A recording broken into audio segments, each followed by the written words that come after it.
Hello, everybody. Welcome back to our YouTube channel, Money Strong, with me, Brett Fry, Wealth Advisor at Forterra Wealth Management in our Dallas, Texas office.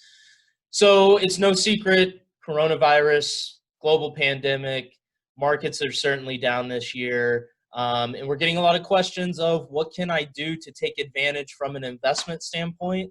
Let me show you something you can take advantage of and potentially save some money and some taxes, amid this coronavirus pandemic. So yes, there is something you can do. Consider a Roth conversion. We have written about this in the past, and certainly visit our blog, check out some of our recent blog posts on Roth conversion.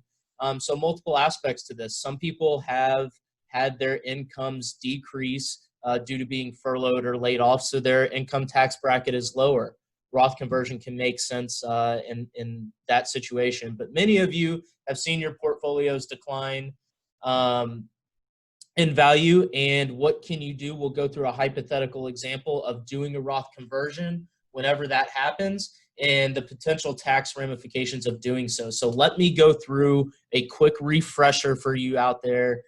A traditional IRA is one in which you contribute funds on a pre-tax basis into the account. And then when funds are withdrawn during your retirement, as long as some certain conditions are met, it's taxed as ordinary income. Whereas a Roth IRA is an account in which you contribute after-tax dollars to. And then as long as those funds are withdrawn and certain criteria are met, example, you're over 59 and a half years old, then you can withdraw the funds from the Roth account tax-free. So long story short, traditional IRA or 401k, you pay taxes later. With a Roth account, you're paying taxes now. So why would anybody want to pay taxes now amid a pandemic? Well, let me go through a quick example for you. So no secret, the markets have sold off this year. S&P's down for the year.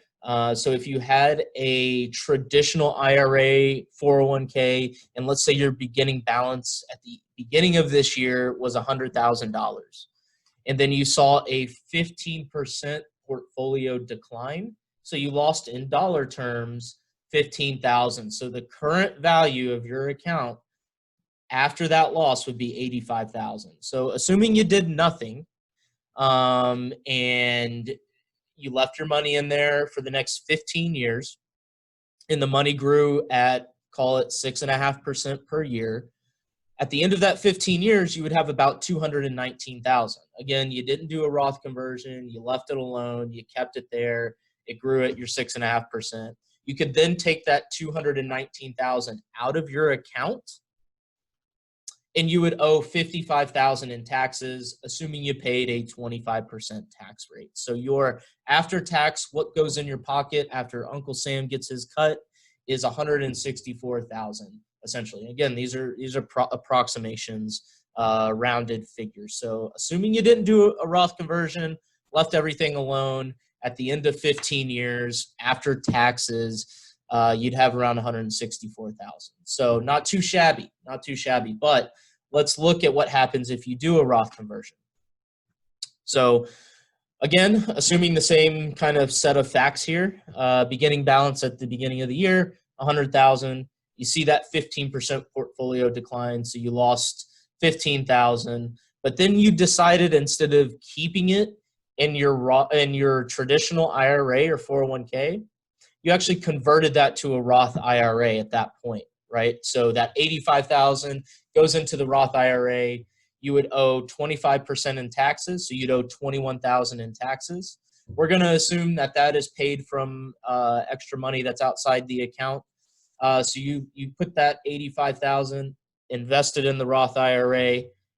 Again, assuming that it grows for 15 years at the same 6.5%. That $85,000 again turns into $219,000. But at that point, since you've already paid your taxes, you've already paid your dues to Uncle Sam 15 years ago, you get to keep that $219,000 after tax. So you can withdraw it out of your account. You wouldn't owe anything, so you'd have $219,000 after tax. So the difference between the two, let's look at that. So at the very end, assuming you didn't, convert anything to a Roth IRA, you'd have you pay about 55,000 in taxes on that $219,000 balance. Whereas, 15 years prior, you would only pay 21,000 in taxes, only the taxes on the 85,000. So you'd have 34,000 in potential tax savings. Approximate value after taxes, again, 164,000 after taxes with no Roth conversion, 219,000 in taxes with the Roth conversion. So $55,000 more in after-tax funds. And we haven't even been talking about investments at all. It's just a pure, from a pure tax standpoint, here's how you can save in taxes, amid the coronavirus pandemic. So I'll flash again all the numbers on the screen. So what can you do? I've heard it said a couple different times, don't let a market sell-off go to waste. Definitely don't let this market sell-off go to waste. There are things you can do to take advantage of it. Again, if you have any questions on this topic or any other topics, please contact us, send me an email, visit our website, sign up for our other insights as well, our blog post, our podcast, our monthly newsletters, and then follow me, Facebook, Twitter, LinkedIn, YouTube channel. Don't go too far because we're going to have additional content for you guys very soon. Thanks again, and we'll see you soon.